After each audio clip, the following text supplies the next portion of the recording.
Pocket থেকে অতিরিক্ত টাকা গুনতে হয়নি কাউকে।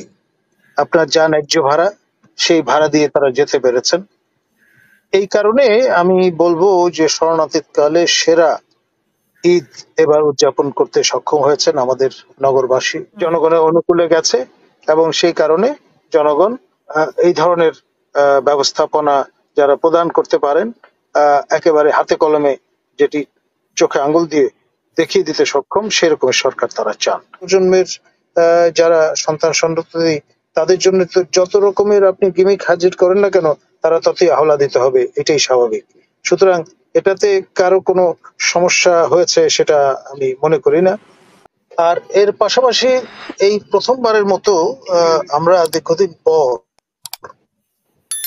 স্বস্তির সঙ্গে ঈদ উদযাপিত হতে দেখেছি। প্রতিবার ঢাকা শহর খালি হয়ে যায় ঈদের সময়, এবারও তাই হয়েছে। তবে যে বাড়ি যাওয়ার সময় যে বিড়ম্বনা সেটা একেবারেই অনুপস্থিত ছিল এবার। এর মূল কারণ আমাদের দেশপ্রেমিক সেনাবাহিনী সর্বাত্মক প্রস্তুতি নিয়েছিলেন। তারা আপনার আমাদের সশস্ত্র বাহিনীর সদস্যগণ তাদের যেহেতু ম্যাজিস্ট্রেসি ক্ষমতা দেয়া আছে, তারা এটি পরিপূর্ণভাবে কাজে লাগিয়েছে। কোনো আপনার বাস বলুন, ট্রাক বলুন, অন্য রকমের যত রকমের যানবাহন আছে, তারা কেউই কিন্তু অতিরিক্ত ভাড়া কারো থেকে এবার আদায় করতে পারেন। এক, দ্বিতীয়ত আপনার ওই যে বাস যারা কন্ডাক্টর তাদের একটা প্রবণতা থাকে, তারা তাদের মতো করে যাত্রী বোঝাই না করা পর্যন্ত তারা বাস ছাড়েন না, এবং আপনার অন্য বাসের সঙ্গে তাদের যে একটা আড়াআড়ি, রাস্তা আটকে ফেলা, বেকায়দা রকম ভাবে আপনার গাড়ি পার্ক করে রাস্তায় আপনার যেই ব্লকেট তৈরি করা, সেগুলো করার এবার কোন রকমের সুযোগ তারা পাননি।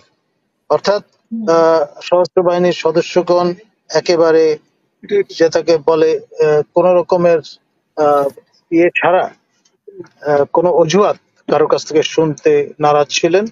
তারা সর্বাত্মক ভাবে শৃঙ্খলা বজায় রেখেছে। এটি একটা বিরাট সুরক্ষা প্রদান করেছে আমাদের যারা যাত্রী, ঘরমুখ যাত্রী, তাদের সবার জন্য। এমনকি কোন রকমের ওই অর্থে আমরা প্রতিবার যে দেখি দুর্ঘটনা, সড়ক দুর্ঘটনা, সেটারও পরিমাণ কিন্তু বলতে গেলে নেই এবার এই সুশৃঙ্খল যাত্রী ব্যবস্থাপনার কারণে। দ্বিতীয়ত, পকেট থেকে অতিরিক্ত টাকা গুনতে হয়নি কাউকে। আপনার যা ন্যায্য ভাড়া সেই ভাড়া দিয়ে তারা যেতে পেরেছেন।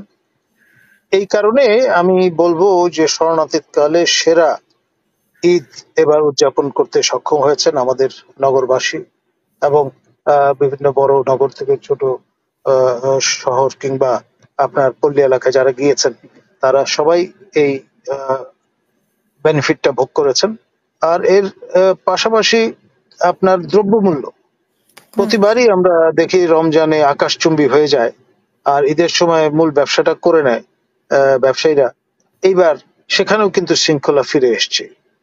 যা ইচ্ছা তাই করবার যে সুযোগ তা ছিল একেবারেই সীমিত, আর এর সুফল কিন্তু আমরা সবাই ভোগ করেছি। সে কারণে খেয়াল করে দেখেন ঈদের জামাতের থেকেই পপুলার দাবি উঠেছে যে আপনার প্রফেসর ইউনূসের সরকার বারংবার দরকার। তারা প্রফেসর ইউনূসকে অনেকে দাবি করছেন, এমনকি কর্নেল হক যিনি রাওয়ার বিপুল ভোটে নির্বাচিত আপনার সভাপতি, এবং যিনি শেখ হাসিনার আমলে তার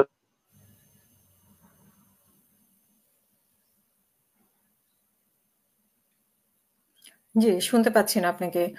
প্রিয় দর্শক, আপনারা যুক্ত হয়ে আপনাদের মতামতটা জানাতে পারেন যে বাংলাদেশে যারা বাংলাদেশে ছিলেন বা বাংলাদেশের বাইরে আছেন তারা কেমন ঈদ করেছেন, বিশেষ করে বাংলাদেশের এই যে নতুন একটা ঈদের মাত্রা যুক্ত হলো, এত স্বস্তিতে ঈদ, এবং যে বাসের ভাড়া বাড়েনি, তারপরে আইন শৃঙ্খলা ঠিক ছিল।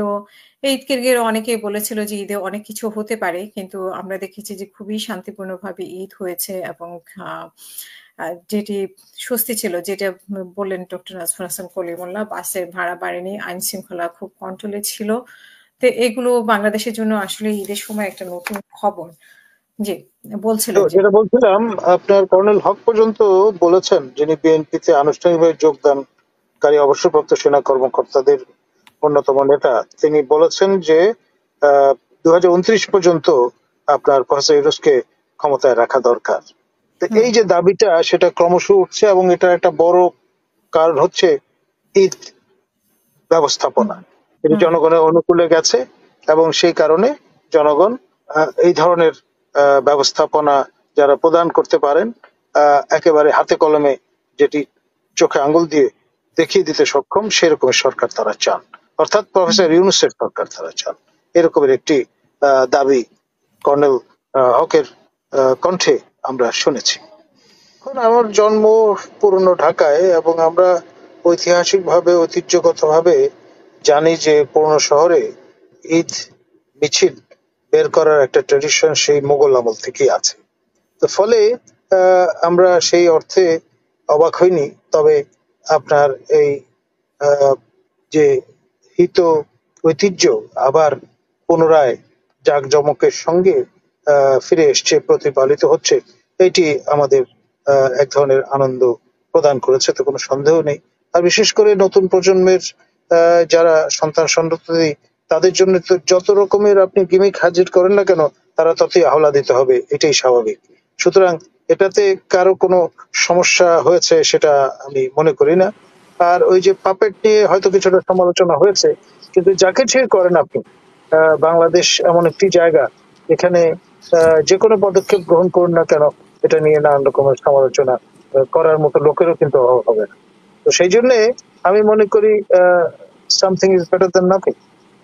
জি, সেই দৃষ্টিকোণ থেকে এটা ঠিকই আছে। আর চাঁদ রাত ঘটা করে পালন করার ট্র্যাডিশন, আমরা পাকিস্তান আমলে যাদের আমাদের জন্ম হয়েছে, তারা আমরা তখন থেকেই জানি। বিশেষ করে নারী সমাজের যারা, তারা মেহেদি উৎসব পালন করে থাকেন, সেটা আমাদের লোকজ ঐতিহ্যের অংশ। তো সুতরাং সেই দিক থেকে চিন্তা করলে আমি তো মনে করি নাথিং রং ইন দ্যাট। বরং এ ধরনের সংস্কৃতি আমাদের মেইন স্ট্রিম পপুলেশন, ইসলাম ধর্মাবলম্বী, এবং ইসলামী যে ঐতিহ্য, যেই আপনার ট্রেডিশন, তাকে যদি আমরা ধরে রাখতে পারি, সংহত করতে পারি এবং বিস্তৃত করতে পারি, সেটি আমি মনে করি সমাজের জন্য বেহেতর। ধন্যবাদ।